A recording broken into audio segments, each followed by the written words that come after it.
Hello Pli. po. Yang kita ganyan di sa yung kalamansi farm.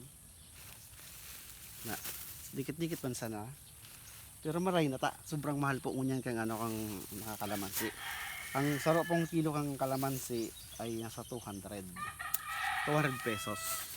So dakulang bagay po ang ano ang iguaning araw gani yung mga tanim no, sa Tagalog. Dahil ang pag pumunta ka po sa ano sa market sa palengke, ang kilo po ng kalamansi ay nasa 200 pesos. Napakamahal po ng kalamansi. Yan siguro ang isang tiklis may 3,000. Yan. So para sa akin, hindi na ako hindi na ako bibili. Kasi meron naman akong ano. Tingnan mo, lagay. Meron po siyang pugad ng maya sa loob. May ano siya, may anak ko isa. Dito tayo. Ayan. O, di ba? Napakalagdang tulong ito. So, kung kayo po ay nasa abroad ganyan, mag-invest po kayo ng lupa. Dahil malaking bagay. Hindi yung mag-invest kayo pag malapit na kayong umuwi. Habang nasa abroad po kayo, pagtuunan nyo mag-ipunan nyo yung lupa para taniman nyo kahit ano, mga kalamansi, buko, or pinilagyan ng manok, baboyan, ganyan. So, samahan niyo po ako. At tayo mag-aani. Hindi na makukuha ng marami, konti lang kasi ano, kailangan namin. Gagamitin ko sa piyesta.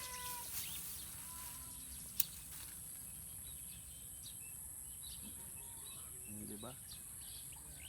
Wow.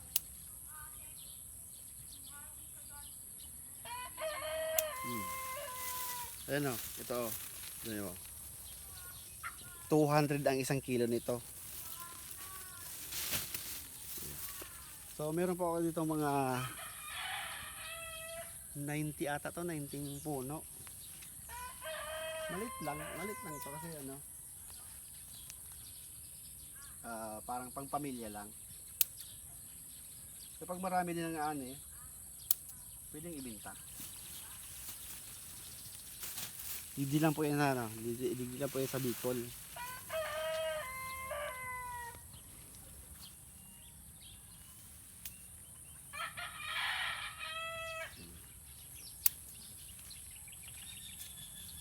Ay, so mainit. So pasensyahan nyo na pang aking videographer, medyo baguhan lang, bagong hide. Wala pang masyadong alam. Ang pinupukusan hindi ako, parang hindi akong bida, yung limon, kalamansi. Dapat akong bida. Siyempre, kuwakan guys.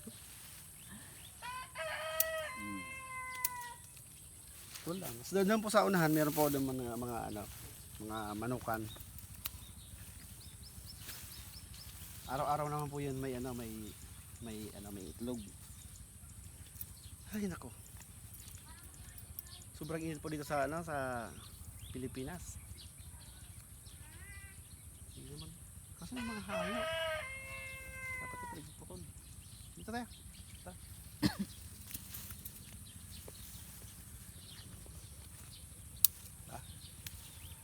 Wala tayong sapat. Sapat lang ang kukunin ko. Ano yung pandinuguan? Pagdinuguan. Hindi, panglagi. Ano sa kusina ngayon? Kukuha pa tayo sa susunod na araw. Para sa dinuguan.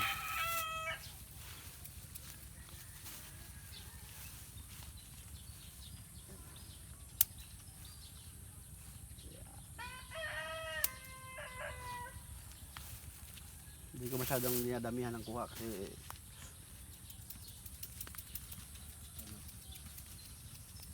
pinipili ko lang.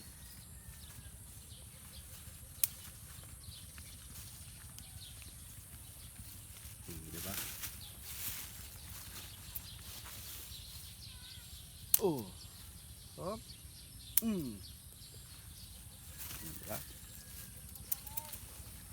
Sa ibang pag... Ito. Samanaan. May nargi man. Ay, dito po tayo nga. Ate.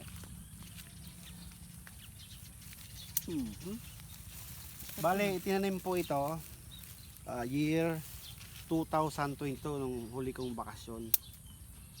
So, maliit pa to nung ano. Actually, nakakaani na nga dito eh. Yung unang ani binaibinta. So, maraming bumili per kilo. Medyo mura pa yung kilo noon. Kasi yan, medyo tumaas na. Kaya magandang pagbinta ng sobrang mahal ang kalamansi. Pero sana makuha ko yung ano, yung restaurant ng ano ano to? Mang Inasal. Ay, Mang Inasal. Ako lang yung supplier ng Mang Inasal.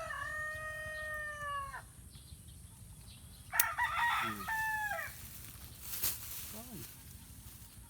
Painit na ng painit.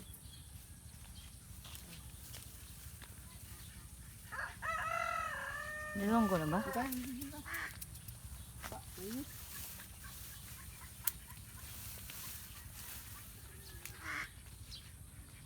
Ay, meron po kami itik.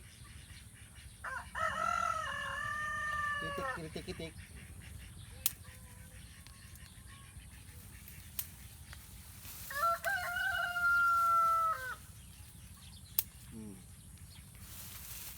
Dadalhin ko to sa tindahan. Ibibinta ko ng 500 per kilo kayo may margi. 500 per kilo. Diba?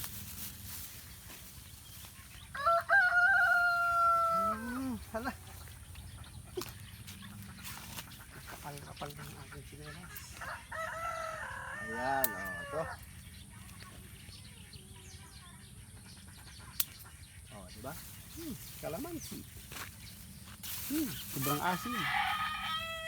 Tapos ganito po, pag gusto mo mapatunayan na ang kalamansi maasim, subukan na po.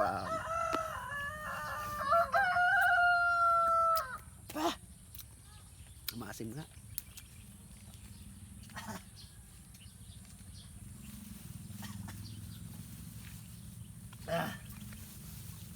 Lalo po ang asim ng ano ng lemon.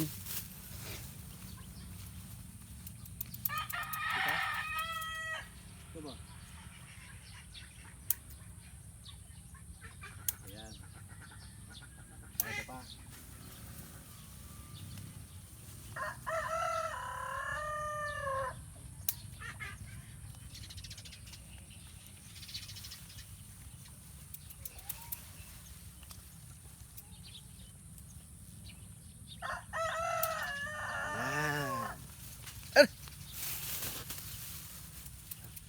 So punta pa natin yung aking manukan.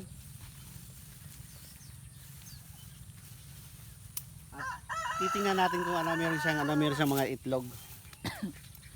Meron pa ako yung dalandan. Ito dalandan to. Dalandan. Ito kalamansi. Para pag may bunga yung dalandan naman ang aming kainin.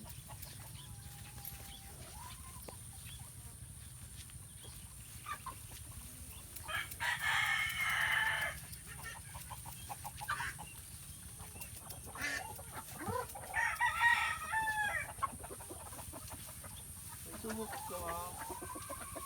Okay.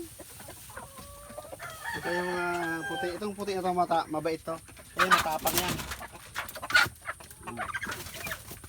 Ang lalaki yan. Itong puti, napakabait. Ika ang ito. Haging doon pa yan.